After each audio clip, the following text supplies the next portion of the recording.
प्रिय दर्शकों नमस्कार, जय श्री राम। आप सभी का हार्दिक अभिनंदन है। रुद्राक्ष हमेशा धारण करना चाहिए अथवा नहीं करना चाहिए, इस प्रकार का एक प्रश्न दर्शक ने किया है। तो इस विषय का उत्तर आप सबके उनके माध्यम से मैं आप सबको बताने का प्रयास करूंगा कि इस पर शास्त्रोचित क्या व्यवस्था है। तो एक रुद्राक्ष जाबालोपनिषद ग्रंथ है, उसमें इस विषय को लेकर के काफी विस्तृत चर्चा की गई है। उसका आपको अध्ययन अवश्य करना चाहिए। रहा सवाल हमेशा धारण करने का, तो इसमें स्पष्ट रूप से कहा गया है कि रुद्राक्ष जो है शयन करते हुए भी पहना जाना चाहिए। जलपान भोजन करते समय भी आपको रुद्राक्ष नहीं उतारना है, पहने रहना है। केवल मात्र शयन अवस्था में, विशेष करके स्त्री संसर्ग के समय, उसके जो है उस समय रुद्राक्ष की माला निकाल करके कहीं अन्यत्र रख देना चाहिए किसी स्थान पर। यह जरूर कहा गया है कि केयूर कटके सूत्रम कुक्ष बंधे विशेषतः सुप्ते पीते सदा कालम रुद्राक्षम धारयेन नरः। शय्यावस्था में, यानी कि सोते समय भी आप रुद्राक्ष पहने रहिए, और उसके साथ साथ में जलपान इत्यादि करते समय भी आपको रुद्राक्ष पहने रहना चाहिए। अब एक और बात इसमें आती है, देखिए कोई भी चीज़ हमारे शास्त्रों में बताया गया है तो उसमें कुछ लोग कहते हैं कि मांसाहारी जो लोग हैं उनको रुद्राक्ष पहनना चाहिए अथवा नहीं पहनना चाहिए। तो मैं आप सबको से आग्रह करूं कि हमारे शास्त्रों में किसी भी प्रकार की व्यवस्था बताई गई है, बनाई गई है, तो वह शाकाहारियों के ही लिए बनाई गई है। अर्थात इससे यह स्पष्ट है कि शाकाहारी ही रुद्राक्ष धारण करें।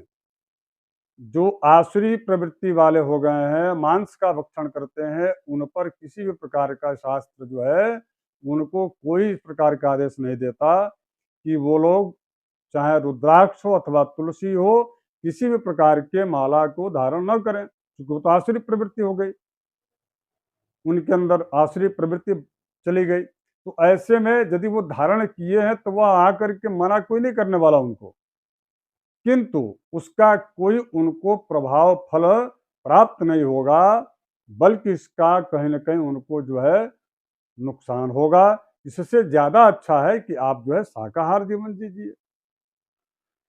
तो कुल मिलाकर के रुद्राक्ष जो है कहाँ कहाँ कितना धारण करना चाहिए। देखिए कंठ में भी कुछ लोग रुद्राक्ष धारण करते हैं, तो वह कहा गया है कि कंठ में 32 रुद्राक्ष धारण करना चाहिए। रुद्राक्षान कंठ देशे दशन परिमितान मस्तके विंशति द्वे षट षट कर्ण प्रदेशे कर युगल कृते द्वादशैव और बाहवोर इंदु कला नयन युग कृते त्वमेकमेकम शिखायाम। कहाँ कहाँ रुद्राक्ष धारण करना चाहिए और कितनी संख्या में रुद्राक्ष की जो दाना वो कितना कितना धारण करना चाहिए, उस पर पूरा इसमें विस्तार से बताया गया है। और कहा गया कि वक्षस्याष्टाधिकम, यानी कि वक्षस्थल पर जो रुद्राक्ष जो पहनते हैं उनको 108 की माला बना करके पहननी चाहिए।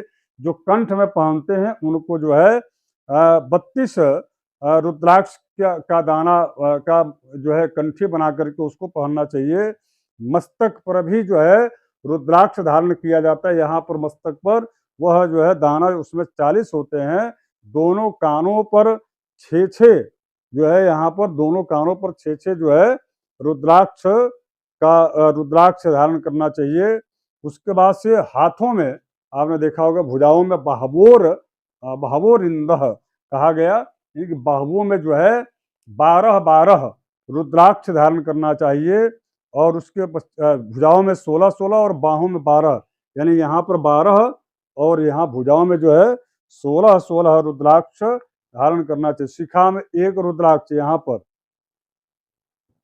तथा वक्ष स्थल पर 108। जो अन्य स्थानों पर रुद्राक्ष नहीं धारण कर पाते हैं उनको मैं यही कहूंगा कि कम से कम आपको 108 दाने वाला जो रुद्राक्ष होता है उसको आपको जो धारण करना ही चाहिए। और इसमें आप जितने भी शाकाहारी लोग हैं उनको सबको धारण करना चाहिए। और यह जो है विशेष करके भोजन करते समय निकालने की आवश्यकता नहीं है, सोते समय भी इसको रुद्राक्ष को निकालने की आवश्यकता नहीं है।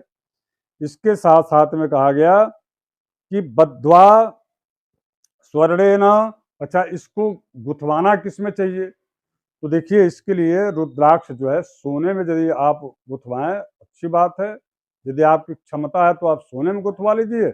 यदि आपकी क्षमता है तो कम से कम जो है सूत्र को इसके तो चांदी में भी आप उसको गुथवा सकते हैं। इसके अतिरिक्त क्योंकि कई लोगों की क्षमता सोने की नहीं है तो चांदी में गुथवा लें, कोई उसमें वर्जित नहीं किया गया है। किंतु इसके अतिरिक्त किसी धातु में गुथवाने के लिए नहीं कहा गया, बल्कि आप जो है सूत्र में उसको जो है गुथवाइए। ज्यादा उचित है कि स्वर्ण अथवा सूत्र इन दो चीजों में ही उसको गुथवा करके माला बनवा करके उसका पहनना चाहिए। ये रुद्राक्ष की पूरी जो है प्रक्रिया है। उसके बाद कहा गया कि बद्ध्वा स्वर्णेन रुद्राक्षम रजते नाथ वामुने शिखायाम धारे नित्यम कर्णयोर्वा समाहितः यज्ञोपवीते हस्ते वा कंठे तुंदे अथवा नरः सर्वाश्रमाणाम वर्णानाम रुद्राक्षाणाम च धारणम कर्तव्यम मंत्रतः प्रोक्तम द्विजानाम न्याय नान्य वर्णिनाम और रुद्राक्ष धारणा द्रव्यो भवत्येवन संशय। यह श्रीमद् देवी भागवत महापुराण का यह वचन है कि रुद्राक्ष किन किन स्थानों पर कितनी कितनी संख्या में धारण करना चाहिए। रुद्राक्ष धारण करने के लिए उस रुद्राक्ष की सिद्धि कैसे होती है, उसकी पूजा अर्चना कैसे होती है, उन एक एक रुद्राक्षों के मंत्र बताए गए हैं कि उससे उनको जो है अभिमंत्रित करके रुद्राक्ष को धारण करना चाहिए। आशा करता हूँ आप सबको इसका उत्तर मिल गया होगा। आप सभी से पुनः आग्रह है कि वीडियो को आप शेयर कर दीजिएगा। नए दर्शकों तो आप सब्सक्राइब कर लीजिएगा। धन्यवाद, नमस्कार, जय जय।